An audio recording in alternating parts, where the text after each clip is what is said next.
All right, just want to give you an update about what's happening at my house with the grass. It's been almost 5 weeks and I didn't cut it. So let me go ahead and show you what it is before I go ahead and cut it, and then show you how it's turning out.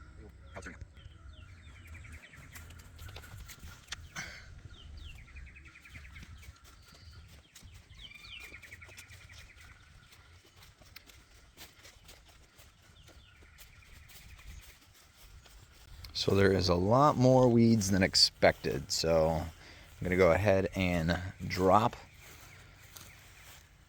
the deck on the mower down to about 3.5 to 4. And then I'm gonna go ahead and cut the grass. And then after the grass is cut, I'm gonna then throw down some weed and feed and see if I could start thinning out these weeds that are here. Because there's new growth. I got grass coming up, but there's still a ton of weeds to go through.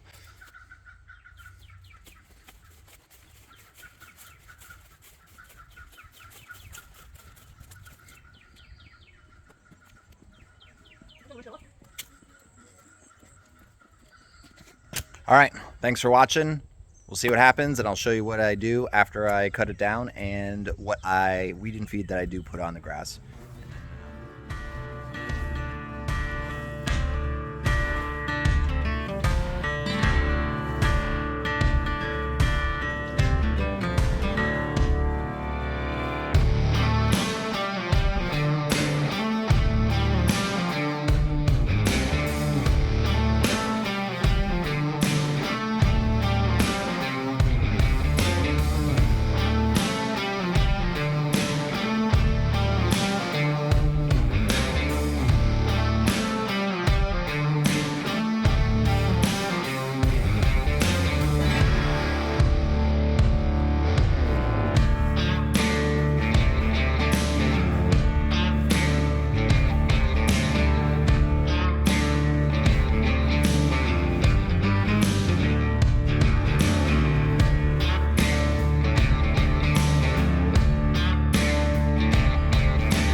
Alright, so I just cut the grass. As you saw before, I'll do a walk around after. There's still a ton of weeds that are growing in my lawn, so I decided to, it's been 5 weeks already since I started this whole project, and we're gonna use some Turf Builder by Scott's weed and feed. It's gonna go after the dandelion and the clover weeds that are out there.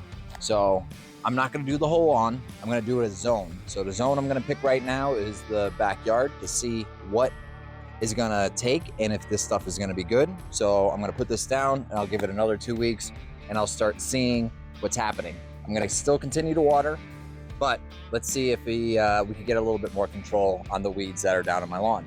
But as you can see behind me, it's not so bad. Once it's cut, even though there's weeds, the weeds are green and it all is good.